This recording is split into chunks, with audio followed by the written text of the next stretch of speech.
أما بعد فأعوذ بالله من الشيطان الرجيم بسم الله الرحمن الرحيم وَلْتَكُن مِّنكُمْ أُمَّةٌ يَدْعُونَ إِلَى الْخَيْرِ وَيَأْمُرُونَ بِالْمَعْرُوفِ وَيَنْهَوْنَ عَنِ الْمُنكَرِ وَأُولَٰئِكَ هُمُ الْمُفْلِحُونَ صدق اللہ العظیم رب اشرح لی صدری ویسر لی امری واحلل عقدۃ من لسانی یفقہوا قولی اللہم ربنا الہمنا رشدنا واعذنا من شرور انفسنا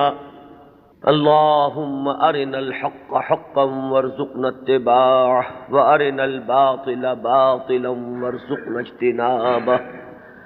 اللہم انصر من نصر دین محمد صلی اللہ علیہ وسلم واجعلنا منہم واخذل من خذل دین محمد صلی اللہ علیہ وسلم ولا تجعلنا معہم آمین یا رب العالمین۔ حضرات، گزشتہ جمعے میں نے کچھ اشارہ کیا تھا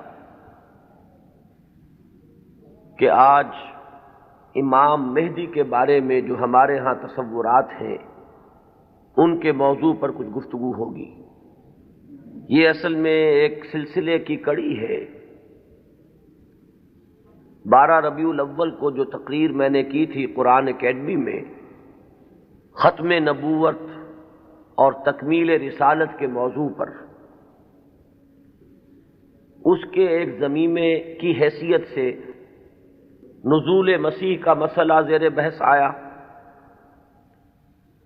اب ظاہر بات ہے کہ نزول مسیح سے پہلے رفع مسیح علیہ الصلاۃ والسلام کا مسئلہ ہے۔ چنانچہ میں نے پہلے تو ایک مفصل تقریر اس موضوع پر قرآن اکیڈمی ہی میں کی، اور پھر میرا ذہن چونکہ ادھر متوجہ ہوا کہ یہ اہم موضوع ہے، اس پر زیادہ وسیع حلقے میں بھی گفتگو ہونی چاہیے،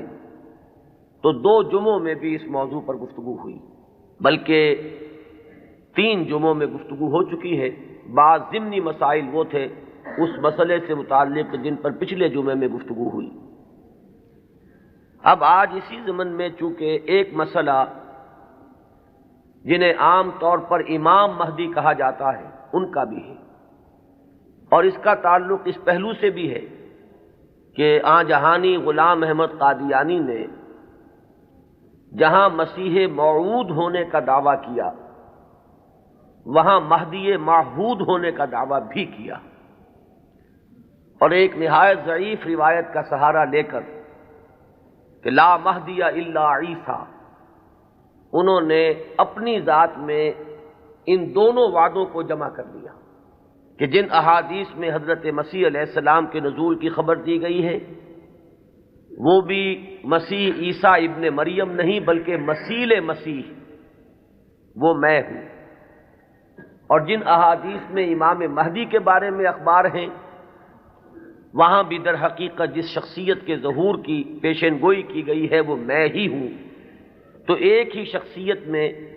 یہ دونوں پیشن گوئیاں جو ہے احادیث کی ان کو اس نے جمع کر لیا، اور یہ بات سامنے رہے کہ اس شخص سے اپنے آپ کو منسوب کرنے والے جو 2 گروہ ہمارے ہاں ہیں، ایک وہ کہ جنہیں ہم اصل قادیانی یا اب ربوائی کہتے ہیں، اور دوسرے وہ کہ جو لاہوری کہلاتے ہیں، یہ دونوں ان دونوں دعووں کے بارے میں متفق ہیں۔ اختلاف ایک اضافی دعوے کے بارے میں ہے، وہ اپنی زندگی کے آخری دور میں صریحاً نبوت کا دعویٰ ہے جو غلام احمد قادیانی نے کیا۔ اس دعوے کے بارے میں کچھ تعویلوں کے حوالے سے لاہوری جماعت منکر ہے کہ وہ دعویٰ ہوا ہی نہیں، یا یہ کہ اس کی تعویل ایسی کرتے ہیں کہ موقف ان کا یہ ہے کہ ہم غلام احمد کو نبی نہیں مانتے بلکہ ہم مسیح موعود اور مہدی معہود مانتے ہیں۔ تو جہاں تک ان دونوں دعووں کا تعلق ہے ان میں یہ دونوں جماعتیں مجتمع ہیں، ان کو ان دونوں حیثیتوں سے ماننے والے یہ ہیں، صرف جو فرق ہے ان کے مابین وہ نبوت کے دعوے کے بارے میں۔ اب اس مسئلے پر اس تمہید کے بعد جو بات میں کرنا چاہتا ہوں جو اہم ترین ہے وہ یہ ہے کہ امام مہدی کا جو تصور ہمارے ہاں ہے اس میں ذہنوں میں بڑا انتشار ہے، کنفیوژن ہے، اس لیے کہ دو مہدی جمع ہو گئے۔ ایک تصور مہدی کا وہ ہے جو اہل تشیع کے ہاں ہے، اور ایک تصور مہدی کا وہ ہے جو اہل سنت کے ہاں ہے۔ ان دونوں میں زمین و آسمان کا فرق ہے۔ صرف ایک لفظی اشتراک نے، ایک نام کے مشترک ہونے نے ذہنوں کے اندر بہت سے مغالطوں کا جال جو ہے وہ پھیلا دیا ہے۔ اس کے لیے مجھے جو بنیادی فرق ہے اہل سنت میں اور اہل تشیع میں، اس میں سے ایک موضوع پر گفتگو کرنی ہوگی۔ اہل سنت کا جو مجمع علیہ عقیدہ ہے، اسی سے ہم نے گفتگو شروع کی تھی، وہ ختم نبوت۔ نبی اکرم صلی اللہ علیہ وسلم پر ہر نوع کی نبوت ختم ہو چکی، آپ کے بعد کوئی نبی نہیں ہے، نہ کوئی ذلی ہے، نہ بروزی ہے، نہ جزوی ہے، نہ کلی ہے، نہ صاحب شریعت ہے، نہ بغیر شریعت ہے، نہ صاحب کتاب ہے، نہ بغیر کتاب۔ نبوت کی بنیاد ہے وحی نبوت پر، اور وحی نبوت کا دروازہ بند ہو چکا، یہ کھڑکی ہمیشہ ہمیش کے لیے بند ہو۔ اسی ضمن میں نبوت کا خاصہ ہم مانتے ہیں عصمت، معصوم ہونے۔ معصومیت جو ہے یہ خاصہ نبوت ہے اہل سنت کے نزدیک۔ جب نبوت ختم ہوئی تو معصومیت بھی ختم ہوئی۔ اب خطا کا امکان ہے، اجتہاد کا دروازہ ہے، کھلا ہے، کوشش کرو، محنت کرو، صحیح سے صحیح رائے تک پہنچنے کے لیے ایڑی چوٹی کا زور لگاؤ، کتاب و سنت کے جو محکمات ہیں، جو اس کی اساسات ہیں، اس سے استدلال کرتے ہوئے، استنباط کرتے ہوئے نتائج تک خود پہنچو، یہ اجتہاد ہے۔ اس اجتہاد میں جہاں ثواب کا امکان ہے، خطا کا بھی۔ ثواب یہاں سے والا ثواب نہیں، صاد والا ثواب، جس سے آپ بولتے ہیں صائب الرائے، وہ شخص کہ جس کی رائے صحیح ہوتی ہے۔ تو ثواب کا بھی امکان ہے کہ صحیح رائے تک انسان پہنچ جائے، اور خطا کا بھی احتمال ہے۔ یہ جو خطا کا احتمال ہے، اگر پوری نیک نیتی سے خطا ہوئی ہو، انسان کی اپنی نیت میں کوئی فساد نہ ہو، اس کے اپنے اندر کوئی اس کے ارادوں میں کجی نہ ہو، تو اگر خلوص اور اخلاص کے ساتھ ایک مجتہد غلطی کرتا ہے، خطا کرتا ہے، ہمارا موقف یہ ہے کہ اسے بھی اجر ملے گا، اکیرا اجر ملے گا، اس لیے کہ اجتہاد کا مادہ وہی جہد ہے۔ اس نے خلوص کے ساتھ محنت کی ہے، جد و جہد کی ہے، مطالعہ کیا ہے، غور و فکر کیا ہے، کتاب و سنت کی نصوص کو کھنگالا ہے، اس نے ایک رائے قائم کی ہے۔ اس رائے کے قائم کرنے میں اگر وہ بربنائے طب بشری کسی خطا کا مرتکب ہو گیا ہے تو یہ اس کے دسترس سے، اس کے اختیار کے دائرے سے باہر ہے، لہذا اسے اس کی محنت کا اجر و ثواب ضرور ملے گا۔ تو مجتہد مخطی کے لیے اکیرا ثواب ہے، اور مجتہد مصیب یعنی جو ثواب تک پہنچ گیا، صحیح رائے تک پہنچ گیا، اس کے لیے دوہرا اجر۔ یہ معاملہ میں نے اس سے پہلے بھی ایک مرتبہ عرض کیا تھا کہ ہمارے ہاں اتنا قطعی ہے کہ ہمارے نزدیک حضرت ابو بکر بھی معصوم نہیں ہے، حالانکہ بالاتفاق وہ سب سے افضل ہے پوری نوع انسانی میں انبیاء کے بعد،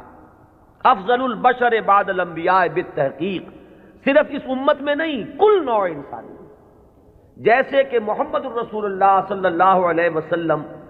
تمام انبیاء سے، تمام رسولوں سے افضل ہیں، اسی طرح آپ کی امت کے جو صدیق اکبر ہیں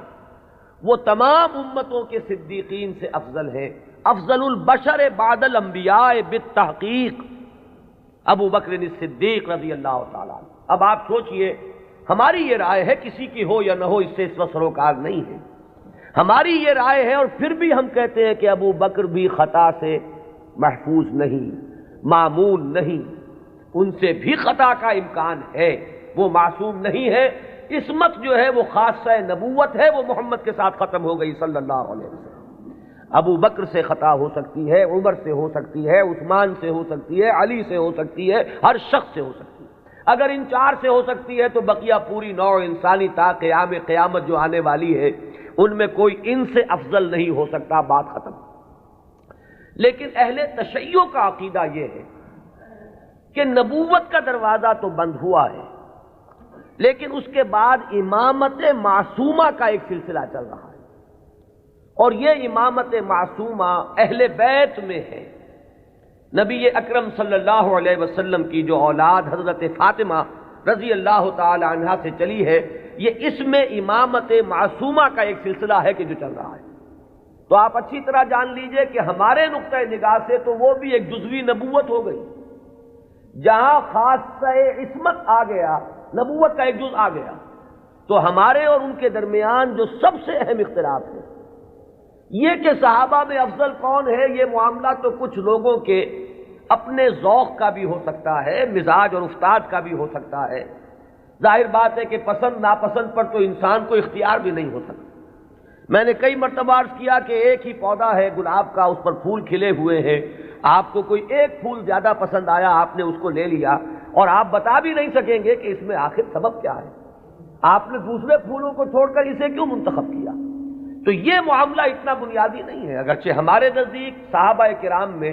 افضلیت کا ایک پیٹرن ہے اور وہ معین ہے کہ پوری امت میں افضل ترین 4 خلفاء ہیں، اور ان میں ترتیب فضیلت جو ہے وہ ترتیب خلافت کے مطابق ہے۔ ابو بکر ہیں، عمر ہیں، عثمان ہیں، پھر علی۔ ان کے بعد وہ 6 ہیں عشرہ مبشرہ میں سے، ان کے بعد اصحاب بدر ہیں، ان کے بعد اصحاب شجرہ ہیں، ان کے بعد تمام صحابہ ہیں، اور ان کے بعد پھر اب سلسلہ جو ہے وہ چلتا جائے گا۔ آگے بات میرٹ پر ہوگی، شخصی میرٹ پر، لیکن یہاں جو ہے معاملہ شخصی میرٹ کا نہیں ہے، یہاں تو معاملہ جو ہے معین ہے کہ یہ سیڑھیاں ہیں۔ تو یہ ہے ہمارا ایک موقف، لیکن میں پھر بھی عرض کروں گا کہ اس کو میں کوئی اہم عقیدے کی بات نہیں کہتا، یہ ایک ذوق کا معاملہ بھی ہو سکتا ہے۔ یہاں تک کہ امام الہند حضرت شاہ ولی اللہ دہلوی رحمۃ اللہ علیہ نے ایک بڑی عجیب بات لکھی۔ وہ یہ لکھتے ہیں کہ اگر میری طبیعت کو اس کے آزاد رجحان پر چھوڑ دیا جائے تو وہ فضیلت علی کی طرف زیادہ مائل ہے۔ کتنی سچی بات کہی ہے کہ میرے ذاتی رجحان کو، میری طبیعت کو، ایک ہے میرا ذوق، اگر اسے آزاد چھوڑ دیا جائے تو وہ کچھ فضیلت علی کی طرف زیادہ اس کا رجحان ہے، وہ زیادہ قائل ہے، لیکن مجھے حکم ہوا ہے کہ میں فضیلت کا اقرار کروں ابو بکر اور عمر اور عثمان۔ اب یہ ہے مقام، یہ جامعیت ہے، یہ توازن ہے۔ لہذا میں عرض کروں گا کہ اس مسئلے کو میں پھر بھی ثانوی کہوں گا، دوسرے درجے میں، لیکن یہ جو بنیادی بات ہے یہ بہت بڑا اختلاف ہے، اور ہمارے اعتبار سے تو در حقیقت یہ ایک جزوی نبوت ہے کہ جس کے قائل ہیں ہمارے یہ بھائی جو اپنے آپ کو اہل تشیع کہتے ہیں۔ بہرحال ان کا بھی آگے سلسلہ، یہ عام معلومات کے لیے بھی بات ہے کہ ذہنوں میں رہنی چاہیے، ہمیں اکثر و بیشتر بڑی بنیادی باتیں بھی اپنی تاریخ کی معلوم نہیں۔ ہم چونکہ سنی ہیں، سنیوں کے اختلافات تو ہم خوب جانتے ہیں، لیکن یہ کہ اہل تشیع میں اختلاف آگے کیا ہوئے ہیں اکثر و بیشتر ہمارے علم میں نہیں ہے۔ ان کا جو یہ معصوم امامت کا سلسلہ ہے، حضرت علی، حضرت حسن، حضرت حسین، حضرت حسین کے صاحبزادے حضرت علی بن حسین جنہیں امام زین العابدین کے نام سے پکارا جاتا ہے، پھر ان کے بیٹے ہیں محمد باقر، ان کے بیٹے ہیں جعفر، جن سے فقہ جعفری چل رہی ہے۔ یہ 6 امام تو ان کے ہاں متفق علیہ، ان میں تو یہ جو شاخ چلی ان میں کوئی اختلاف نہیں ہے کہ یہ سب کے نزدیک ان میں متفق علیہ ہے ان کی امامت، اور یہ سب امام معصوم شمار ہو گئے۔ لیکن 7ویں امام پر آ کر ان کے ہاں ایک تقسیم ہو گئی۔ بڑے بیٹے اسماعیل تھے تو ان سے ان کے ماننے والے اسماعیلی کہلائے۔ اختلاف ہوا کہ اب امامت جو ہے حضرت جعفر صادق کی اولاد میں سے کس کی طرح منتقل ہوئی، اختلاف ہو گیا۔ بڑے بیٹے کے ماننے والے یہ کہلائے اسماعیلی، اور چھوٹے بیٹے سے جو چلا وہ پھر مسئلہ وہی چل رہا ہے۔ ان کے پھر مزید 6 امام ہیں، جن میں سے 11ویں امام جو ہے ان کے بارے میں ایک تو تاریخ کی روایت یہ ہے کہ وہ لا ولد فوت ہو گئے، اور ایک روایت جو اہل تشیع کے ہاں ہے وہ یہ ہے کہ ایک بچہ ان کے ہاں ہوا تھا جس کو انہوں نے اخفاء سے کہیں بھیج دیا باہر، اندیشہ یہ تھا کہ حکومت وقت اس کو قتل نہ کرا دے۔ وہ ہیں ان کے تصور میں امام مہدی، وہ جن کو بچا لیا گیا تھا وہ کہیں کسی غار میں روپوش ہیں اور وہیں ہیں،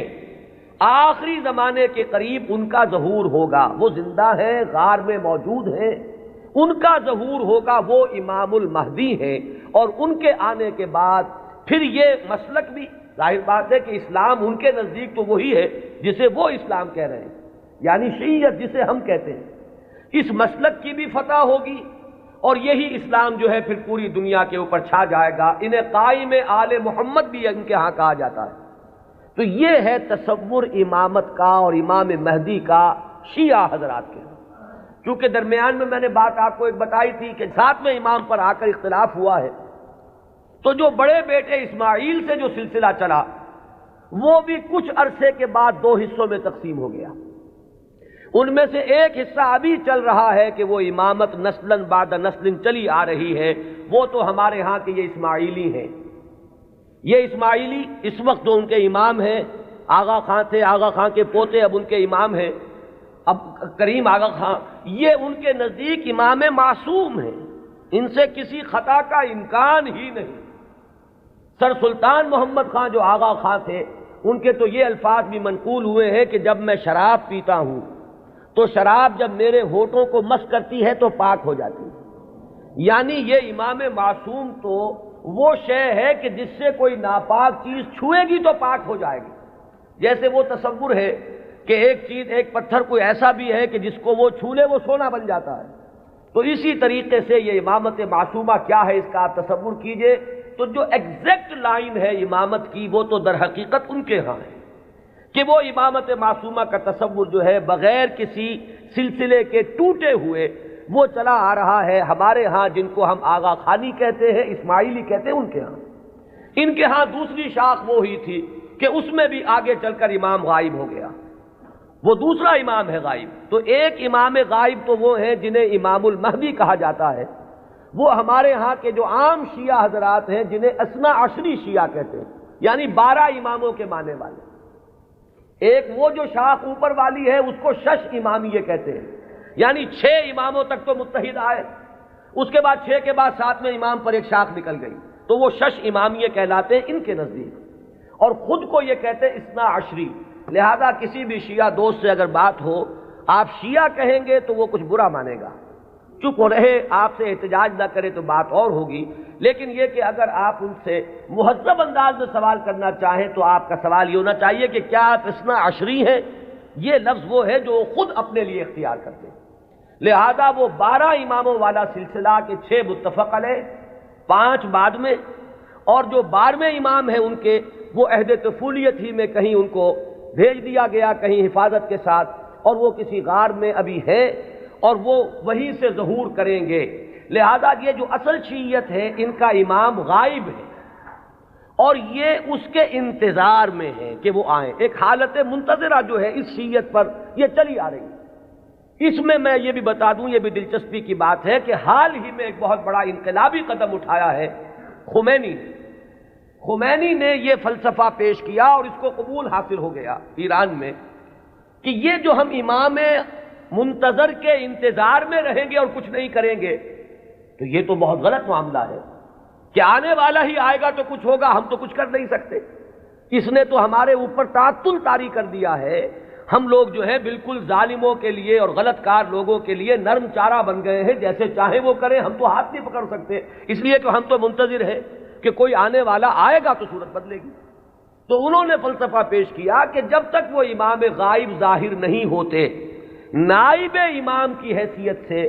کوئی شخص وہ تمام اختیارات ہاتھ میں لے سکتا ہے جو اصل میں امام کے۔ لہذا امام خمینی جو ہے اس وقت نائب امام ہے، وہ امام جو غائب ہیں ان کے نائب کی حیثیت سے وہ سارے اختیارات اور حقوق جو امام کے ہیں وہ اب امام خمینی کے پاس ہیں، اور اپنے کانسٹیٹیوشن میں انہوں نے اس کو ایک خاص اصطلاح دی ہے، یہ ہے ولایت فقیہ، کہ یہ وہ شخصیت ہے کہ جو بھی حکومت کا ڈھانچہ نیچے بنے گا، کوئی صدر منتخب ہو، کوئی وزیر اعظم منتخب ہو، پارلیمنٹ ہو، یہ سارا ڈھانچہ چلتا رہے گا، لیکن اوپر تلوار لٹکی رہے گی ولایت فقیہ کی کہ جس کو جس وقت چاہے وہ برطرف کر دے۔ یہی وجہ ہے کہ وہ ابو الحسن بنی صدر جو ہے وہ پیرس میں بیٹھے ہوئے ہیں، حالانکہ بہت بڑی اکثریت سے اس وقت ہمیں یہی بتایا گیا تھا واللہ عالم کہ بڑی عظیم اکثریت سے وہ صدر منتخب ہوئے تھے، لیکن بہرحال یہ تو نیچے کا ڈھانچہ ہے، اصل میں تو اوپر ولایت فقیہ ہے، اس کا اعتماد حاصل رہے گا تو کوئی شخص رہے گا، ورنہ نہیں۔ میں یہاں نہ کوئی تنقید کرنا چاہتا ہوں نہ کسی اختلاف کا اظہار، آپ کو بتا رہا ہوں کہ بات سمجھ میں آئے کہ امام مہدی کا اصل کانسیپٹ کیا ہے۔ یہ لفظ زیادہ جو ہے معروف جو در حقیقت اس شیعہ نظریے کے تحت ہے۔ ابھی میں آپ کو بتاؤں گا کہ ہمارے ہاں تو جو روایات کسی قدر پائے کی ہیں، کوئی ان کی حیثیت ہے، وہاں مہدی کا لفظ ہے ہی نہیں، کہیں بھی نہیں۔ اس اعتبار سے معاملہ بڑا مختلف ہے۔ کچھ خبریں ہیں ہمارے ہاں، وہ میں ابھی عرض کروں گا، لیکن امام مہدی کی اصل شخصیت، ان کے بارے میں سارے تصورات، ان کا وہ مقام اور مرتبہ، یہ ساری چیزیں جو ہمارے ہاں عام ہیں، یہ در حقیقت ہماری نہیں بلکہ اہل تشیع کی۔ وہ ہے تصور شیعہ حضرات کا جو ہمارے ہاں عام ہو گیا ہے۔ اب آئیے جو ہمارا مسئلہ ہے، اہل سنت کے ہاں بھی یہ خبریں موجود ہیں، بلکہ میں اس کو شروع کروں گا ختم نبوت کے بعد۔ وہ کیا اقدامات ہیں کہ جو اس امت میں اللہ تعالیٰ نے اپنی مشیت کاملہ کے تحت کیے ہیں، کہ جن کے بارے میں میں اس وقت جرأت کر کے ایک لفظ استعمال کر رہا ہوں کہ جو نبوت کی قائم مقامی کی حیثیت اختیار کر لیتے ہیں۔ ان میں سب سے پہلا قدم تو میں تفصیل سے عرض کر چکا ہوں، قرآن کی حفاظت۔ اللہ تعالیٰ نے ذمہ لیا، انا نحن نزلنا الذکر وانا لہ لحافظون، ہم نے ہی اس الذکر کو نازل کیا ہے اور ہم ہی اس کے محافظ ہیں۔ یہ میں عرض کر چکا ہوں اس سے پہلے اپنی تقریروں میں کہ اس آیہ مبارکہ کا جو پہلا حصہ ہے وہ تو اپلیکیبل ہے تورات پر بھی، انجیل پر بھی، زبور پر بھی، صحیفہ ابراہیم پر بھی۔ قرآن مجید میں تو گواہی ہے کہ حضرت ابراہیم کو بھی ایک کتاب ملی تھی، ان ھذا لفی الصحف الاولی صحف ابراہیم و موسیٰ۔ لیکن یہ کہ یہ پہلا حصہ تو سب پر اپلیکیبل، ان کی عصبیت کہہ لیں، تعصب کہہ لیں، وہ پختہ ہو چکا ہے۔ لیکن یہ کہ ہر جگہ کچھ لوگ ہوتے ہیں کہ اگر انہیں متوجہ کیا جائے تو کسی حقیقت پر غور کرنے کے لیے تیار ہو جائیں۔ تو چونکہ ان کے ہاں جو بات چلی، اجرائے وحی سے بات شروع ہوئی، تو ایک بڑی عام جو سطح ہے، کامن سینس کی سطح، اس پر وہ بات ان کی بڑی وزنی تھی۔ بات یہ تھی کہ جب نبوت کی اصل ضرورت ہے انسان کی ہدایت، تو انسان ختم نہیں ہوا، نبوت کیسے ختم ہو گئی؟ آخر نبوت، میں اب ان کی طرف سے بات کر رہا ہوں، کہیں کوئی مغالطہ آپ کو نہ ہو جائے، اس لیے کہ جب تک آپ اپنے مخالف کے موقف کو صحیح طور پر نہیں سمجھیں گے تو آپ کیسے اس کے بارے میں کوئی ججمنٹ آپ نہیں دے سکتے۔ ان کی دلیل کیا ہے کہ نبوت کوئی ہابی تو نہیں تھی بعض اللہ کی، جب چاہا جاری رکھا، جب چاہا ختم کر دیا۔ یہاں ہر چیز جو ہے حکمت کے ساتھ ہے، کوئی مقصد ہے، کوئی غایت ہے، ربنا ما خلقت ھذا باطلا۔ تو نبوت کی اصل غرض و غایت نوع انسانی کی ہدایت یا اتمام حجت۔ اب وہ نوع انسانی ختم نہیں ہوئی تو نبوت کیسے ختم ہو گئی؟ وحی کا دروازہ کیسے بند ہو گیا؟ یہ دلیل تھی جو کامن سینس کے لیول پر کافی اپیلنگ ہے، بات سمجھ میں آتی ہے۔ یہاں ہمیں سمجھنا ہوگا کہ جب ہم اس کے قائل ہیں کہ نبوت، وحی نبوت کا دروازہ بند ہو گیا، تو خلق کی ہدایت کی جو ضرورت ہے اس کو اب کن ذرائع سے پورا کیا گیا، ان چیزوں کو اگر سمجھ لیا جائے تو وہ دلیل کٹ جائے گی۔ پہلی بات میں عرض کر چکا ہوں پوری تفصیل سے اپنی سیرت کی تقاریر میں بھی اور بعد میں بھی، کہ پہلی بات یہ کہ ہدایت خداوندی اپنے مرحلہ تکمیل کو پہنچ گئی قرآن مجید میں۔ اس حقیقت کا جتنا ادراک ہوگا اور شعور کی سطح پر جتنی ریئلائزیشن ہوگی اس کی، اتنا ہی یوں سمجھیے کہ اس فتنے کا دروازہ بند ہوتا چلا جائے گا، کہ وہ ہدایت جو وحی کے ذریعے سے دینی مقصود تھی، وہ اپنے کلائمیکس کو، نقطہ عروج کو، اپنے نقطہ کمال کو پہنچ چکی قرآن مجید میں۔ اور دوسری بات یہ کہ اس ہدایت خداوندی کا وہ جو اب مخزن ہے، علامہ اقبال کے الفاظ میں نوع انسان را پیام آخرین حامل او رحمت للعالمین، اس کی حفاظت کا ذمہ اللہ نے لیا۔ اب یہ ایک بہت بڑا ہسٹوریکل فیکٹ ہے کہ اگرچہ ہم مانتے ہیں سابقہ کتابیں بھی اللہ کی نازل کردہ تھیں، لیکن ان کی حفاظت کا ذمہ نہیں لیا گیا۔ کیا وجہ؟ ترجیح بلا مرجح تو ظلم قرار پائے گی، کوئی نہ کوئی بنیاد ہے ترجیح کی، کہ اس کی حفاظت کا ذمہ لیا اور ان کی حفاظت کا ذمہ نہ لیا۔ کیوں؟ اس لیے کہ یہ ہدایت کامل اور آخری ہدایت ہے. اگر یہ بھی گم ہو جائے تو پھر تو یا تو اس کھڑکی کو کھولیے، وہی نبوت کا دروازہ پھر کھلنا چاہیے، ورنہ یہ ہے کہ اگر یہ محفوظ ہے تو پھر کوئی منطقی ضرورت اور عقلی ضرورت اس کھڑکی کے کھولنے کی نہیں. تو پہلا انتظام جو اللہ نے کیا ختم نبوت کے بعد، جو ایک خلا پیدا ہوا ہدایت انسانی کے سلسلے میں، اس کے لیے پہلا انتظام قرآن مجید کی حفاظت. اب یہ کتاب محفوظ ہے تا قیام قیامت. اس کے معنی میں لوگ گھپلا کر لیں، اس کے ترجموں میں تحریف ہو جائے، الحاد ہو جائے، ادھر موڑ لیں ادھر تروڑ لیں، خود بدلتے نہیں قرآن کو بدل دیتے ہیں. ہوئے کس درجہ فقیہان حرم بے توفیق. لیکن یہ ترجموں میں ہو سکتا ہے، تفسیروں میں ہو سکتا ہے، متن میں ممکن نہیں ہے. وہ ٹیکسٹ جو ہے ہمیشہ ہمیشہ کے لیے محفوظ رہے گا. پہلا انتظام یہ ہے. دوسرا انتظام جو ایک ضمانت دی ہے اللہ تعالیٰ نے اور جس کی خبر دی ہمیں محمد الرسول اللہ صلی اللہ علیہ وسلم. ضامن تو اللہ ہے لیکن اس کی خبر دینے والے اللہ کے رسول ہیں. آپ نے فرمایا، یہ دو اعتبارات سے احادیث آتی ہیں، متفق علیہ روایت ہے، لا یزال من امتی امت قائمۃ بامر اللہ لا یضرهم من خذلهم ولا من خالفهم. میری امت میں ہمیشہ ایک گروہ ایسا موجود رہے گا جو امر اللہ پر پورے طور پر قائم رہے گا، جازم رہے گا. نہ تو کوئی شخص جو ان سے روگردانی کرے گا، علیحدگی اختیار کرے گا، چھوڑ کر جائے گا، نہ تو وہ کوئی نقصان پہنچا سکے گا اس گروہ کو، اور نہ کوئی جو کھلم کھلا مخالف ہے وہ انہیں کوئی غدر پہنچا سکے گا. اور یہ معاملہ اسی طرح رہے گا یہاں تک کہ قیامت آ جائے. یہ دوسری ضمانت ہے کہ اس امت میں ایک گروہ ہمیشہ حق پر قائم رہے گا. اس لیے کہ ہدایت کا صرف نظری اعتبار سے کتاب میں محفوظ رکھنا کافی نہیں ہے. اگر یہ بات ہوتی تو پھر انبیاء کے آنے کی ضرورت نہیں تھی. اللہ تعالیٰ کسی اپنے غیبی طریقے سے کتابیں نازل کر دیتا. کتاب کے ساتھ کوئی شخصیت جو ہے موجود رہنی چاہیے، کوئی گروہ انسانی موجود رہنا چاہیے جو اس کتاب پر قائم ہو، جو اس کتاب کا عملی نمونہ پیش کر سکے. لہذا دوسری ضمانت یہ دی گئی، اور اس کی مختلف روایات اور بھی آتی ہیں. لا تزال فی امتی طائفۃ قائمین علی الحق.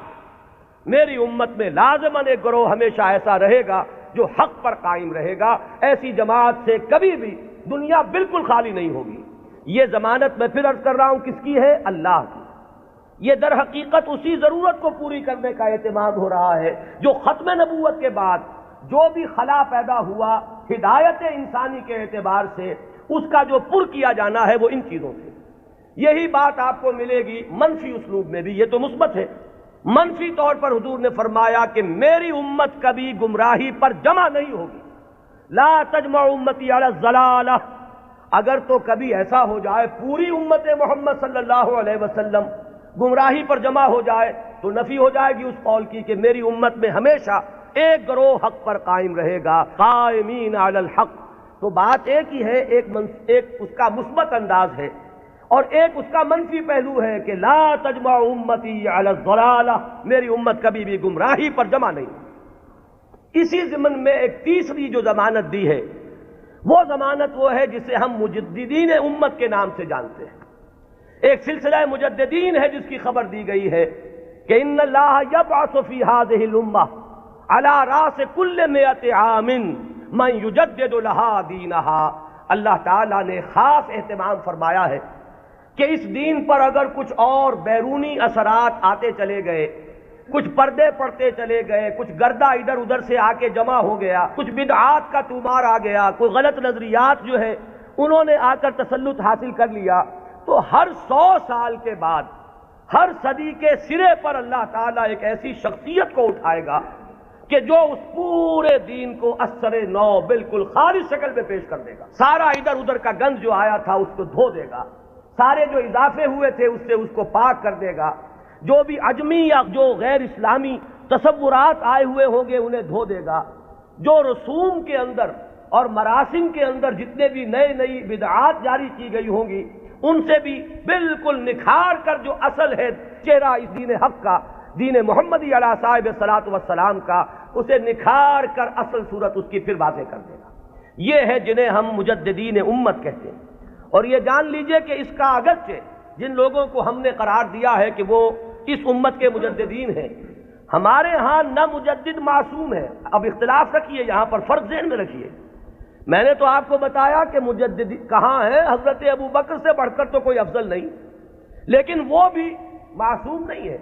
وہ سلسلہ امامت کا کانسیپٹ بالکل جدا ہے، اس کی بنیاد جدا، اس کا تصور جدا، اس کے ساتھ جتنے بھی معاملات جو ہیں متعلق ہیں وہ سب بالکل مختلف ہیں۔ اور یہ جو سلسلہ مجددین امت ہے، یہ کانسیپٹ کے اعتبار سے بنیادی طور پر مختلف ہے۔ کوئی ہمارا ہندوانہ پس منظر ہے جو اثر انداز ہو رہا ہے، کوئی مغربی تہذیب نے آ کر کوئی اپنا غازہ مل دیا ہے، ان سب کو ہٹا کر وہ دین کی اور شرع مبین کی جو اصل اور صاف صورت ہے اس کو اثر نو اجاگر کر دو، یہ ہے کار تجدید۔ ہم نے کوشش کی ہے، اور اس میں اختلاف ہو سکتا ہے کہ ایک گروہ جو ہے وہ کسی کو مجدد سمجھ رہا ہو، ایک گروہ کسی اور کو مجدد سمجھ رہا ہو۔ جیسے جیسے زمانہ آگے چلتا ہے، ماضی کے بارے میں تو رائیں کچھ نہ کچھ ایک جیسی ہوتی چلی جاتی ہیں، لیکن یہ کہ ہم عصر لوگوں میں ہمیشہ اختلاف رہے گا۔ گروہ رہیں گے وہ سمجھیں گے کہ شاید یہ مجدد ہیں، ان کی خدمات ایسی ہیں کہ دین کی اصل شکل کو انہوں نے واضح کیا ہے، اور اوہام اور رسومات کا جو اس کے اوپر طومار آ گیا تھا اس سے انہوں نے پاک کیا ہے۔ تو کوئی کسی کو مجدد مان لے، کوئی کسی کو مجدد مان لے، یہ کوئی عقیدے کا مسئلہ نہیں، کسی کے مجدد ماننے سے کوئی فرق واقع نہیں ہوتا۔ چنانچہ اس صدی میں، 14ویں صدی میں یہ معاملہ دیکھیے کہ اگرچہ امت تو ہے، کہاں آپ چلے جائیے انڈونیشیا اور ملائیشیا سے موریتانیہ تک، میں نے کئی مرتبہ عرض کیا یہ تو سالڈ علاقہ ہے نا امت مسلمہ کا۔ کہیں ٹھیک ہے وہ اس طرح سے آزاد اور خود مختار نہیں ہے جیسے ہندوستان میں ہے، لیکن امت محمد تو موجود ہے۔ اور جو ان آفیشل ایسٹیمیٹس ہیں اس کے اعتبار سے اس وقت بھارت میں 15 کروڑ مسلمان ہیں، 12 کروڑ سے کم تو کسی نے نہیں مانا۔ جو بڑے بڑے سنجیدہ لوگ ہیں، جو کسی طرح کے مبالغے اور کسی قسم کی سیاسی کوئی مبالغے کے اندر آنے والے نہیں ہیں، انہوں نے بھی کہا کہ 12 کروڑ سے تو کوئی سوال ہی نہیں ہے کہ مسلمان کم ہو، البتہ یہ کہ لوگوں کا اندازہ 15 کروڑ تک جا رہا ہے۔ تو امت وہاں سے وہاں تک پھیلی ہوئی ہے۔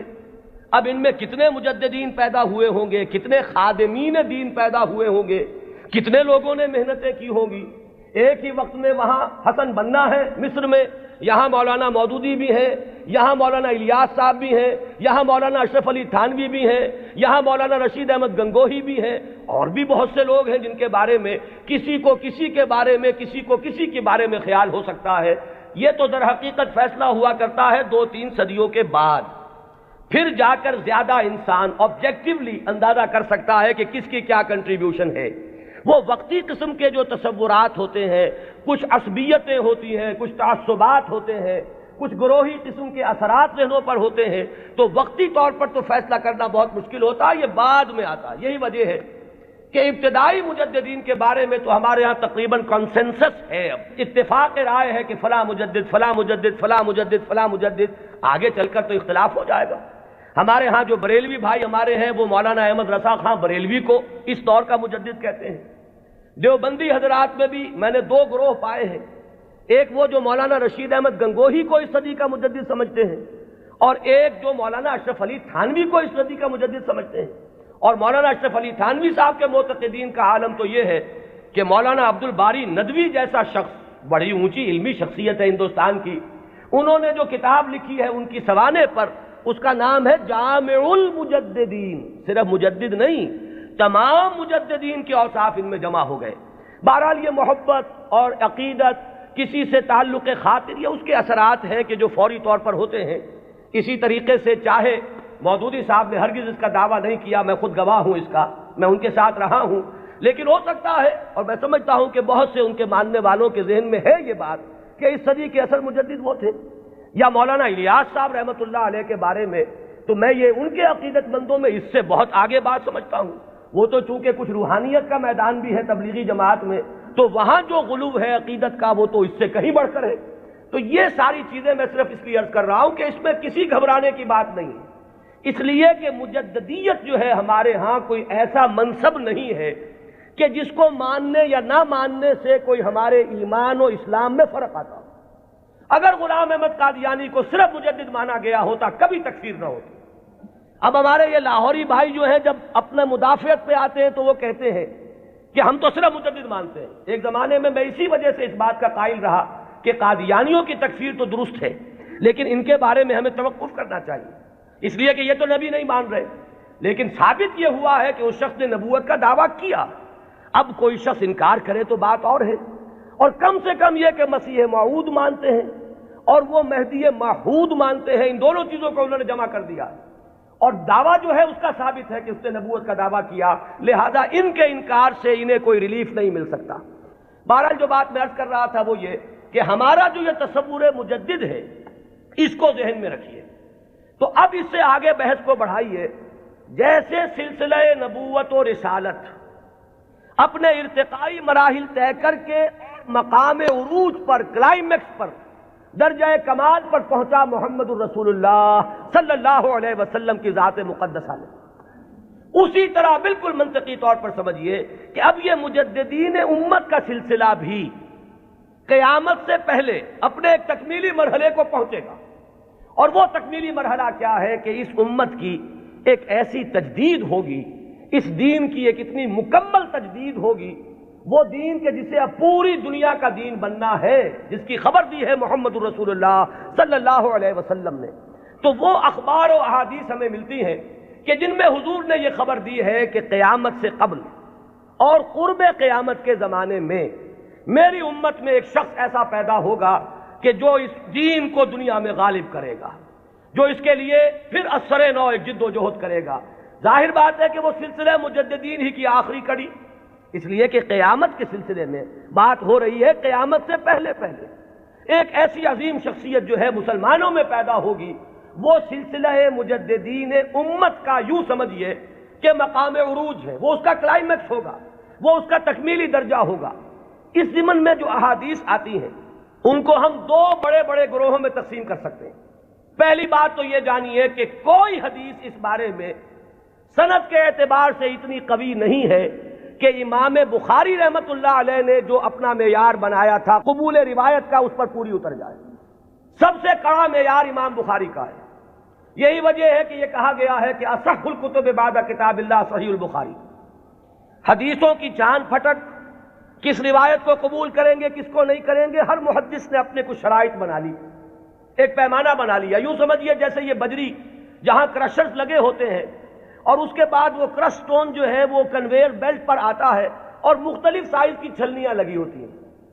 کوئی چھوٹے سائز کی چھلنی ہے، اس میں سے چھوٹے چھوٹے پتھر جو ہے وہ نکل جائیں گے،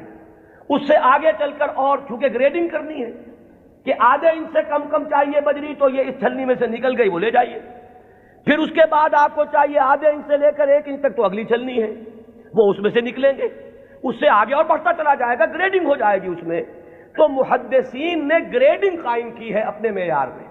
اور ٹاپ کا معیار جو ہے سب سے باریک چھلنی جو لگائی ہے وہ ہے در حقیقت امام بخاری رحمت اللہ علیہ کی، لہذا اس معیار پر جو حدیث آ گئی تو ہم یہ کہتے ہیں کہ اب سند کے اعتبار سے تو کلام نہیں،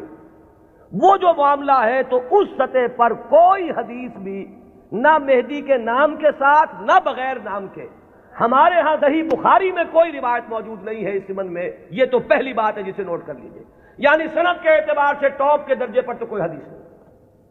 اس کے بعد نمبر 2 جنہیں ہم صحیحین میں بریکٹ کرتے ہیں، امام بخاری کے ساتھ امام مسلم کی صحیح،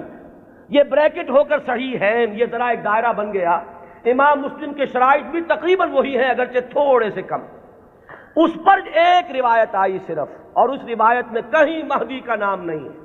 صرف اتنی خبر ہے کہ آخری زمانے میں قیامت سے قبل اللہ تعالیٰ ایک ایسی شخصیت کو ظاہر کرے گا، اور خاص طور پر اس کا جو ذکر ہے وہ یہ ہے کہ اس وقت زمانے میں اتنی خوشحالی ہو جائے گی، مسلمانوں کے ہاں اتنی دولت جمع ہوگی کہ وہ لپیں بھر بھر کر لوگوں کو تقسیم کرے گا اور دولت ختم نہیں ہوگی۔ یہ ایک عمومی خوشحالی کا، جیسے خلافت راشدہ کے بارے میں ہم کہتے ہیں کہ لوگ اپنی زکوٰۃ اور صدقات لے کر گھومتے تھے اور کوئی لینے والا نہیں تھا، تو اسی طرح کی برکات کا کوئی ظہور ہونے والا ہے، صرف اس کی خبر دی ہے حضور نے، اور وہ ایک عظیم شخصیت کے ذریعے سے ہوگا، اس میں کسی کا ذکر نہیں ہے، نام کیا ہوگا، اس کے والد کا نام کیا ہوگا، وہ کس قبیلے سے ہوگا، وہ کس نسل سے ہوگا، کسی کا کوئی ذکر نہیں۔ تو صحیحین کا تو معاملہ یہ ہے کہ صحیح بخاری میں سرے سے کوئی روایت نہیں، موضوع ہی موجود نہیں، جبکہ یہاں کنٹراسٹ کے لیے میں آپ کو بتا دوں، میں نے جو تقریریں کی ہیں حضرت عیسیٰ کے نزول کے بارے میں علیہ الصلوۃ والسلام، وہ روایات جو ہیں وہ صحیحین کی ہیں، وہ متفق علیہ ہیں، وہ بخاری میں بھی ہے، مسلم میں بھی ہے، لہذا زمین و آسمان کا فرق ہے۔ ان دونوں کو ہمارے ذہنوں میں عام طور پر جو بھی تصورات سنی سنائی باتوں سے ہمارے ذہنوں میں بن گئے ہیں، تو تقریباً ان دونوں کو ہم وزن ہم نے کیا ہوا ہے، بہت فرق ہے۔ حضرت مسیح علیہ السلام کے نزول کی خبریں اور اس کی پیشین گوئیاں اور اس کی احادیث بہت قوی ہیں سند کے اعتبار سے، اکثر و بیشتر روایات اس میں وہ ہیں کہ جو متفق علیہ ہے، کہ صحیح بخاری میں بھی ہے، صحیح مسلم میں بھی ہے۔ جبکہ یہ جو تصور ہے، ایک کانسیپٹ جو ہے امام المہدی کا، وہ میں بتا چکا ہوں اصلاً تو یہ ایک شیعی کانسیپٹ ہے، وہ سارے تصورات جو اس کے ساتھ ہیں وہ اہل تشیع کے ہیں، لیکن ہمارے ہاں اگر کوئی تصور ہے تو وہ تصور اول تو سند کے اعتبار سے اتنا قوی ہے ہی نہیں کہ شرائط بخاری پر پورا اترے، وہ تو بات نیچے آ گئی۔ اس سے نیچے جو روایت ملی صحیحین میں صرف ایک امام مسلم لائے ہیں، اور اس میں نہ کسی نام کا ذکر ہے، نہ تفصیلات ہیں، نہ کسی نسل کا ذکر ہے، کس قبیلے سے ہوگا، بس ایک عظیم شخصیت کا ظہور ہوگا۔ تو اس کو تو یوں سمجھیے کہ وہی سلسلہ مجددیت کا یہ نقطہ عروج ہے، یہ اس کا تکمیلی مرحلہ ہے۔ البتہ جب ہم صحیحین سے نیچے اترتے ہیں تو اب بہت سی احادیث ملتی ہیں۔ ان احادیث کو بھی آپ دو خانوں میں اپنے ذہن میں رکھ لیجئے۔ ایک تو وہ احادیث ہے کہ جن میں ان کا نام مہدی مذکور ہے، اور اس سے بھی بہتر اور قوی تر احادیث وہ ہیں کہ جن میں نام نہیں ہے۔ پھر ان میں ایک اور فرق ہے، کہیں تو یہ بتایا گیا کہ وہ خاندان فاطمہ سے ہوگا رضی اللہ تعالی عنہا، میری عطرت سے، اہل بیت سے، من ولد فاطمہ کے الفاظ بھی بعض روایات میں ہیں۔ بعض روایات وہ ہیں کہ جن میں فرمایا گیا ہے کہ بنو عباس میں سے ہوگا، بعض روایات میں یہ کہ قرشی ہوگا، بعض روایات میں نام ایک اور بھی آیا حارث نام ہوگا، بعض روایات میں نام آیا ہے کہ اس کا نام میرا ہی ہوگا، محمد صلی اللہ علیہ وسلم۔ ہم یہ ان کے اعتبار سے، آنے والے کے نام کے اعتبار سے نہیں کہہ رہے، صلی اللہ علیہ وسلم ہم نے حضور کے نام کی مناسبت سے کہا۔ تو میرا نام ہوگا، اس کے والد کا نام بھی میرے ہی والد کے نام پر ہوگا، یعنی وہ بھی محمد ابن عبداللہ ہوگا۔ اور یہاں میں آپ کو ایک بات بتا دوں کہ یہ جو ابھی 2 سال قبل یا شاید اب تیسرا سال ہے، جو حادثہ ہوا تھا حرمین میں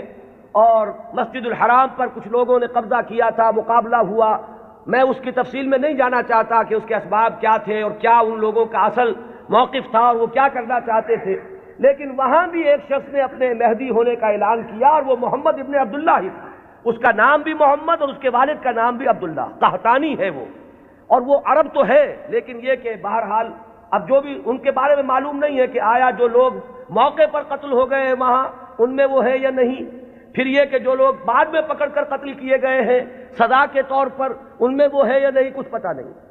جو ان کا سب سے بڑا سرغنہ تھا اس کو تو بہرحال قتل کر دیا گیا ہے، لیکن جو اصل سرغنہ تھا وہ نہیں ہے، جس نے کہ دعویٰ کیا تھا کہ یہ مہدی ہے، جن کے بارے میں لوگوں نے کہا کہ ان سے بیعت کرو، یہ مہدی ہے۔ تو وہ بہرحال ایک صرف میں نے برسبیل تذکرہ بات کہی ہے کہ وہ جو فرمایا گیا کہ نام میرے نام پر ہوگا اور والد کا نام بھی میرے والد کے نام پر ہوگا، یہ بھی بعض روایات میں ہے۔ لیکن یہ تمام روایات جو ہیں، جیسا کہ میں نے عرض کیا کہ ان میں سے بہت ایک تو تعارض ہے، اختلاف ہے، تفصیلات میں بہت فرق و تفاوت ہے، تو اس سے بہرحال جہاں تک حدیث کے متن پر جرح کے لیے اور غور و فکر کے جو اصول بنے ہیں، حدیث پر جو غور و فکر ہوا ہے وہ 2 اعتبارات ہیں، سند پر یا متن پر۔ سند میں تو ہم یہ دیکھیں گے کس نے کس سے سنا، کس نے کس سے سنا، اس نے کس سے سنا، اس نے کس سے سنا، یہ چین متصل ہے یا کہیں ٹوٹتی ہے، 2 کڑیاں آپس میں ملی ہوئی ہیں کہ نہیں۔ پھر ہر کڑی کے بارے میں دیکھیں گے یہ فاسق تو نہیں تھا، اس کے بارے میں کوئی جھوٹ کی گواہی تو نہیں ملی تھی کہ جھوٹ بھی بول دیتا تھا۔ تو یہ سارا معاملہ تو ہے سند کا، کہ جتنے بھی راوی ہیں متصل ہو روایت کا سلسلہ نمبر 1، اور جو راوی ہیں وہ سب کے سب ثقہ ہو، قابل اعتماد ہو، نیک لوگ ہو، یہ گفتگو تو ہے سند پر۔ جو محدثین نے اکثر و بیشتر کام اسی پر کیا ہے، وہ متن پر زیادہ زور نہیں دیتے، وہ تو سند دیکھتے ہیں۔ بات آ رہی ہے کس سلسلے سے؟ ایک ہوتا ہے کسی حدیث کے مضمون پر غور کر کے اور پھر یہ دیکھا جائے کہ اس میں کیا ہے، کوئی چیز ایسی تو نہیں جو خلاف عقل ہو، کوئی چیز ایسی تو نہیں جو کتاب و سنت کی دوسری منسوخ چیزوں کے خلاف ہو، بالکل واضح طور پر کوئی چیز مخالفت کر رہی ہو قرآن اور حدیث کی۔ اور اسی میں ایک اصول یہ بھی تھا کہ ہمارے ہاں جو اختلافات ہوئے بعد میں سیاسی اور اس کی وجہ سے گروہ بندیاں ہوئی ہیں، تو کچھ حدیثیں یا کچھ روایتیں جو بنائی گئی اس دور میں، ان میں کچھ نام داخل کر دیے گئے۔ بنو عباس کو اپنے سپورٹرز درکار تھے، تو انہوں نے کچھ ایسی حدیثوں کے اندر کوئی اہتمام، اور یہ ضروری نہیں کہ بنو عباس نے کیا ہو، یہ آپ کو معلوم ہے کہ بادشاہ سے بڑھ کر بادشاہ کے وفادار ہر دنیا میں موجود رہے، تو ان کے حواریین نے ان کی خوشنودی حاصل کرنے کے لیے کچھ حدیثیں گھڑ دی ہوں کہ بنو عباس میں سے ہوگا ایک خلیفہ مہدی، اور اسے تو بڑا انعام پھر ملا ہوگا جس نے آ کر وہ روایت سنائی ہو۔ تو یہ ہوتے ہیں وہ محرکات جو وقتی طور پر اختلافات کی بنیاد پر جو روایتیں گھڑی گئی ہیں ان میں چھان پھٹک کرتے ہیں ان اصولوں پر۔ چنانچہ یہاں تک روایت کے الفاظ ملتے ہیں کہ وہ جو مہدی جب آئے گا تو اس کے جھنڈے کالے رنگ کے ہوں گے اور وہ خراسان سے آئے گا۔ اب ابو مسلم خراسانی آیا تھا جس نے بنو امیہ کی حکومت کا تختہ الٹا اور بنو عباس کی حکومت قائم کی۔ ظاہر بات ہے کہ یہ روایت خود بول رہی ہے کہ یہ بنو عباس کے خوشامدیوں نے بنو عباس کو خوش کرنے کے لیے یہ کوئی روایت گھڑی ہے، اور چونکہ یہ درجہ ثالث درجہ چہارم کی روایات ہیں لہذا ہمیں ان کے متن پر گفتگو کرنے کا حق حاصل ہے۔ صحیح ہے ان کی روایات کا معاملہ مختلف ہو جائے گا، سند کے اعتبار سے اتنی پختہ روایات جو ہے تو ہمیں سوچنا پڑے گا، توقف کرنا پڑے گا کہ ہماری عقل ٹھوکر کھا سکتی ہے، آخر ہمارا بھی تو ہماری منطق بھی تو ٹیڑھی ہو سکتی ہے، وہاں ہمیں رکنا ہوگا۔ لیکن جہاں معاملہ روایت کے اعتبار سے اتنا پختہ نہیں ہے تو ظاہر بات ہے کہ وہاں متن پر گفتگو ہوگی۔ تو اکثر و بیشتر روایات تو اسی نوعیت کی ہیں کہ کہیں، چونکہ آپ کو معلوم ہوگا یہ ہماری تاریخ کا ایک عجیب واقعہ ہے، بنو امیہ کی حکومت کا تختہ الٹا بنو عباس نے، لیکن بنو عباس نے اس کے لیے جو مسلمانوں کو اپنے گرد جمع کرنے کے لیے نعرہ بلند کیا وہ تو تھا خاندان بنی ہاشم اور بنی فاطمہ آل رسول، ان کا نعرہ لگایا، اور جب انہیں حکومت مل گئی تو سب سے بڑھ کر تشدد جنہوں نے کیا ہے آل فاطمہ پر وہ یہی بنی عباس تھے۔ سیاست کے یہ کرشمے دیکھنے میں آتے ہیں، میری گناہ گار آنکھوں نے بھی ایک کرشمہ دیکھا ہے، وہ میں آپ کو سنا دوں۔ سعودی عرب کا اختلاف جب ہوا تھا مصر سے تو اس کا نقشہ میری نگاہوں کے سامنے سن 62 میں پہلی مرتبہ میں نے حج کیا، اور اسی سن میں یہ رابطہ عالم اسلامی کی تاسیس ہوئی۔ مولانا مودودی بھی گئے تھے اس میں شرکت کے لیے، مولانا داؤد غزنوی بھی گئے تھے، میں تو گیا تھا والدین کے ہمراہ حج کے لیے۔ وہاں مولانا داؤد غزنوی نے یہ کہا کہ تم میرے سیکریٹری بن جاؤ، کیونکہ ہر مندوب جو آیا اس کے ساتھ کوئی سیکریٹری بھی ہے، تو مجھے اور کیا چاہیے تھا، اندھا کیا چاہے دو آنکھیں، کہ میں اس پورے اجلاس کو ان کے سیکریٹری کی حیثیت سے اٹینڈ کر سکوں۔ تو میں نے وہ پورا نقشہ دیکھا ہے۔ اس وقت صورت کیا تھی، اللہ تعالیٰ مغفرت فرمائے، شاہ سعود جو بڑے بھائی تھے شاہ فیصل کے بھی اور جو شاہ خالد ہیں ان کے، شاہ سعود اس وقت یوں سمجھئے کہ جو تقریر کی ہے ناصر کے خلاف اور مصر کے خلاف، اس سے زیادہ زہر میں بجھی ہوئی تقریر کوئی نہیں ہو سکتی۔ جملے مجھے ابھی تک یاد ہے، نحن فداء الاسلام بارواحنا واجسادنا وهم اعداء اللہ واعداء الدین واعداء الرسول، ہم تو اسلام کے فدائی ہیں، اپنی ارواح سے بھی اپنے اجساد سے بھی، ہر چیز اپنی اسلام پر فدا کرنے کو تیار، اور یہ جو ہے اللہ کے دشمن، اللہ کے رسول کے دشمن، اللہ کے دین کے دشمن، یہ انداز تھا۔ وہ کہیں تصویر اس زمانے میں چھپ گئی تھی، ظاہر بات ہے کہ مصر تو اس طرح کا آزاد ملک ہے جیسے ہمارا معاشرہ بھی ہے، یہاں سوشلسٹ بھی ہیں، ملحد بھی ہیں، وہاں بھی ہے۔ تو کسی ملحد رسالے میں یہ پولیگیمی پر ایک کارٹون چھپ گیا تھا، ایک مرغہ درمیان میں ہے اور چاروں طرف 9 مرغیاں، اور یہ کارٹون جو ہے وہ منسوب کیا تھا، یہ ہے یعنی اشارہ کیا جا رہا تھا توہین آمیز انداز میں نبی اکرم صلی اللہ علیہ وسلم۔ اس کارٹون کا ذکر انہوں نے کیا، یہ کر رہے ہیں وہ مصر میں، اور ظاہر بات ہے یہ ایسی چیز ہے کہ ہر مسلمان کا خون جو ہے کھول اٹھے گا اس کے تصور سے۔ لیکن یہ کہ پھر آپ سوچئے ہوا کیا، یہ جو اختلاف تھا مصر کا اور سعودی عرب کا، اب اختلاف ہوا 2 بھائیوں کا۔ شاہ فیصل نے جو اس وقت ولی عہد تھے تختہ الٹا، حکومت پر قبضہ کیا، وہی شاہ سعود اب جا کر بیٹھے ناصر کی گود میں، جن کی وہ تقریر تھی، انہیں پناہ ملی ہے تو ناصر کے ہاں ملی ہے۔ کشمکش تو سعودی عرب کی اور مصر کی تھی، شخصیات در حقیقت اس میں آ جایا کرتی ہیں وقتی طور پر۔ تو یہ تماشا میری گناہ گار آنکھوں نے بھی دیکھا، اور یہی تماشا تاریخ میں ہوا تھا کہ بنو عباس نے بنو امیہ کی حکومت کا تختہ الٹا اہل بیت رسول کے نام پر، اور پھر اہل بیت رسول پر جتنا ستم کیا ہے بنو عباس نے اس کا عشر اشیر بھی نہیں ہے کہ جو بنو امیہ نے کیا۔ بہرحال یہ جب معاملات ہیں تو کہیں بنی فاطمہ کے لیے وہ احادیث ہے، کہیں بنو عباس کے لیے ہے، تو ان روایتوں کا ہمارے ہاں کوئی اونچا مقام نہیں۔ البتہ وہ جو میں نے بات آپ کے سامنے عرض کی کہ دین کا جو ایک تصور ہمارا ہے بحیثیت مجموعی، ختم نبوت کے بعد ہدایت انسانی کا سلسلہ جو جاری ہے وہ کس شکل میں ہے؟ میں نے آج اسی لیے آیت شروع میں پڑھی تھی، وَلْتَكُن مِّنكُمْ أُمَّةٌ يَدْعُونَ إِلَى الْخَيْرِ وَيَأْمُرُونَ بِالْمَعْرُوفِ وَيَنْهَوْنَ عَنِ الْمُنكَرِ وَأُولَٰئِكَ هُمُ الْمُفْلِحُونَ۔ لوگوں اب شخصی نبوت کا دور ختم ہوا، وہ تو آخری اور کامل نبی تھے محمد صلی اللہ علیہ وسلم۔ اب تمہیں اجتماعی سطح پر ایک کام کرنا ہے، وہ کام جو ہوا کرتا تھا رسولوں کے ذریعے سے اب تمہیں کرنا ہے، بحیثیت امت کرنا ہے۔ وَكَذَلِكَ جَعَلْنَاكُمْ أُمَّةً وَسَطًا لِتَكُونُوا شُهَدَاءَ عَلَى النَّاسِ وَيَكُونَ الرَّسُولُ عَلَيْكُمْ شَهِيدًا۔ ہم نے تمہیں امت وسط بنایا ہی اس لیے ہے کہ رسول گواہی دے تم پر اور تم گواہ بن جاؤ پوری نوع انسانی پر۔ یہی ہے فطرت کے مطابق، عقل کے مطابق، منطق کے مطابق کہ وہ جو سلسلہ ختم ہوا رسالت کا اور نبوت کا، در حقیقت اس کی جگہ اب اس امت نے لی ہے۔ اب یہ کلیکٹیو رسپانسبلٹی ہے پوری امت کی، اور امت بحیثیت مجموعی کنتم خیر امت اخرجت للناس تأمرون بالمعروف وتنہون عن المنکر وتؤمنون باللہ۔ اور اگر پوری امت سو جائے، پوری امت کو اپنی ذمہ داری کا احساس نہ رہے، پوری امت جو ہے کہیں گم ہو جائے، اپنا قافلہ جو ہے وہ راستہ بھول چکا ہو، تب کیا کریں؟ وَلْتَكُن مِّنكُمْ أُمَّةٌ يَدْعُونَ إِلَى الْخَيْرِ۔ تم میں سے ایک گروہ تو رہنا ہی چاہیے، ایک جماعت تو ایسی ہونی ہی چاہیے، کچھ لوگ تو رہیں کہ دنیا جب دنیا کی طرف دوڑ رہی ہو تو وہ دین کے لیے اپنے آپ کو وقف کر دیں، جب باقی لوگوں کی ایمبیشنز اور حوصلے اور ولولے ہوں دنیا کمانے کے، وہ ہر چیز کو تج کر صرف اللہ کے دین کی خدمت کا بیڑا اٹھا دیں۔ تو ایک گروہ، ایک جماعت تو رہنی ہی چاہیے۔ وَلْتَكُن مِّنكُمْ أُمَّةٌ يَدْعُونَ إِلَى الْخَيْرِ وَيَأْمُرُونَ بِالْمَعْرُوفِ وَيَنْهَوْنَ عَنِ الْمُنكَرِ وَأُولَٰئِكَ هُمُ الْمُفْلِحُونَ۔ اور جان لو کہ اصل فلاح کے حقدار وہی ہوں گے، انہی کو فلاح مل کر رہے گی۔ یہ ہے وہ قرآنی ہدایت جس کا اب میں نے جو بتایا آپ کو احادیث کے ذیل میں، تو پہلی بات تو یہ کہ قرآن کی حفاظت وہ قرآن سے ثابت، احادیث سے ثابت۔ دوسری بات یہ کہ ایسے ایک گروہ کا رہنا، اس کی ضمانت احادیث نے دے دی۔ لا تزال فی امتی طائفۃ قائمین علی الحق، میری امت میں ایک گروہ ہمیشہ رہے گا۔ اور یہ جان لیجئے یہ بھی ایک دلچسپ مسئلہ ہے، جو جماعتیں بنتی ہیں، جو گروہ اٹھتے ہیں اس کام کے لیے،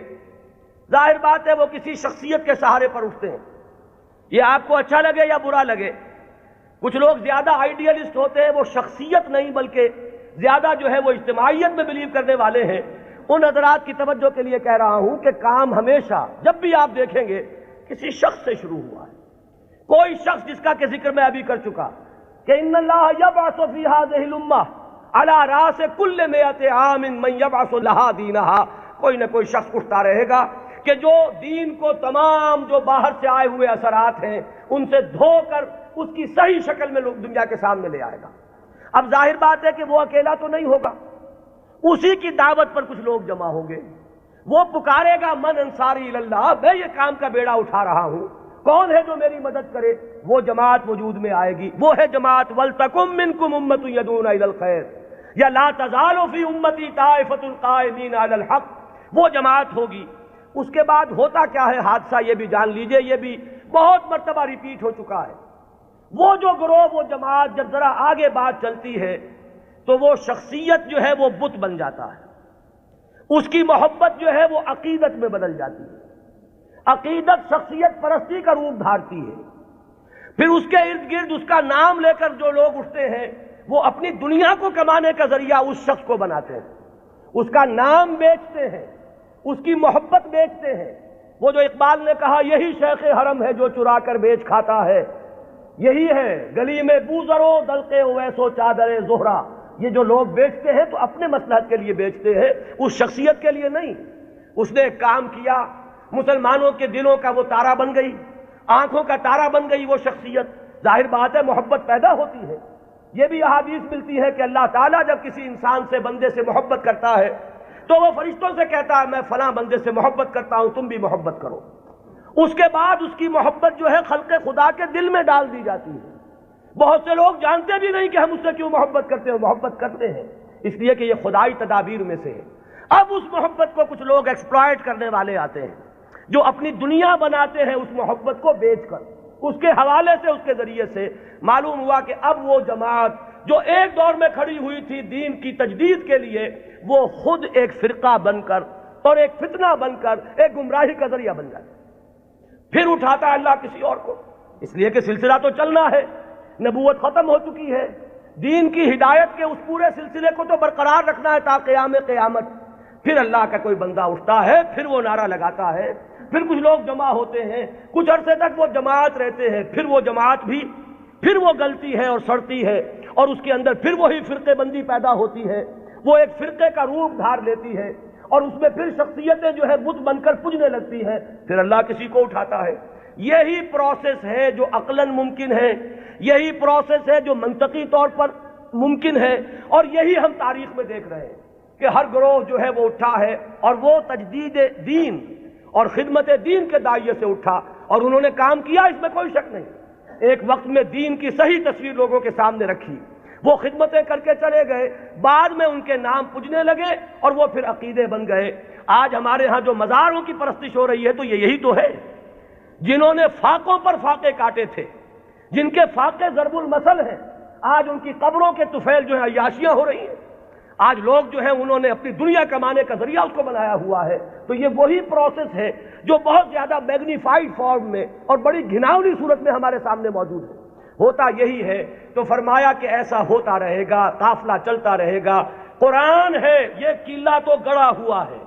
اس میں تو کہیں ادھر سے ادھر ہونے کا سوال ہی نہیں، یہ تو قائم و دائم ہے، اس کی حفاظت کا ذمہ لیا ہے۔ اس کے بعد ایک امت ایک گروہ بھی موجود رہے گی، اس کی بھی ضمانت ہے۔ اور ظاہر بات ہے کہ امت یا گروہ، اما یا امو کہتے کسے ہیں؟ ایک امام ہوتا ہے جس کے پیچھے نماز ادا کرتے ہیں باجماعت، وہ امام ہے، اور امت کا لفظ بنا امام سے ہے، اما یا امو سے لفظ امت بنا۔ یہ جو شخص اٹھے گا، اس کے جو ساتھی ہوں گے، آبان و انصار ہوں گے، جو مددگار ہوں گے، یہ جماعت بنیں گے۔ اور اس کے بعد جب یہ جماعت جو ہے، جب یہ زوال سے دو چار ہوگی، جب اس کے اندر فساد رونما ہو جائے گا، پھر وہ پروسیس اثر نو ہوگا۔ یہ چلتا رہے گا تا کہ قرب قیامت میں ایک عظیم شخصیت کا ظہور ہوگا، وہ اسی سلسلہ مجددین کی آخری کڑی ہوگا، وہ دین کی تجدید کرے گا، اس کے ساتھ مسلمان جمع ہو جائیں گے، متقین ہوں گے، صالحین ہوں گے، مخلصین ہوں گے، جہاد ہوگا، اعداء اللہ اعداء الدین کے ساتھ مقابلے ہوں گے، اور ان میں سر فہرست ہے یہود، اور یہود ہی کے ساتھ جب آخری مارکا ہو رہا ہوگا اور وہاں مسلمانوں کے قدم جو ہے وہ کمزور پڑ رہے ہوں گے، اس وقت وہ حضرت مسیح کا نزول ہوگا، اور وہ دجال اکبر جو یہود کا اس وقت سب سے بڑا لیڈر ہوگا، اسے بھی قتل کریں گے اور یہودیوں کا قلع کما کریں گے۔ یہ دونوں جو واقعات ہیں جمع ہو جاتے ہیں، نزول عیسیٰ علیہ السلام کا معاملہ بھی اور اس عظیم شخصیت کا معاملہ بھی۔ ہم یقین سے نہیں کہہ سکتے ان کا نام کیا ہوگا، یہ ساری خبریں فلاں قبیلے سے، فلاں خاندان سے، یہ اس سند کو نہیں پہنچی ہوئی ہیں کہ میں یا آپ کوئی رائے اس کی بنا پر حتمی طور پر قائم کر لیں۔ حتمی بات ایک ہی ہے کہ آخری زمانے میں اس امت میں ایک مجدد پیدا ہوگا، عظیم مجدد، اور وہ اس دین کی تجدید اس سطح پر کرے گا کہ جس کے بعد اس دین کا غلبہ پوری دنیا میں ممکن ہو جائے گا۔ یہ ہے اصل میں ہمارا تصور اہل سنت کا۔ آپ انہیں امام مہدی کہیں یا نہ کہیں، نام اختیار کریں یا نہ کریں، بہرحال یہ تصور ہمارے ہاں موجود ہے۔ البتہ اس کو بنیادی طور پر ڈیفرینشیٹ کیجئے اپنے ذہن میں، جو شیعہ حضرات کا تصور امام مہدی ہے، اس میں اور اس میں کوئی چیز مشترک نہیں، زمین و آسمان کا فرق ہے۔ اقول قولی ھذا واستغفر اللہ لی ولکم ولسائر المسلمین والمسلمات۔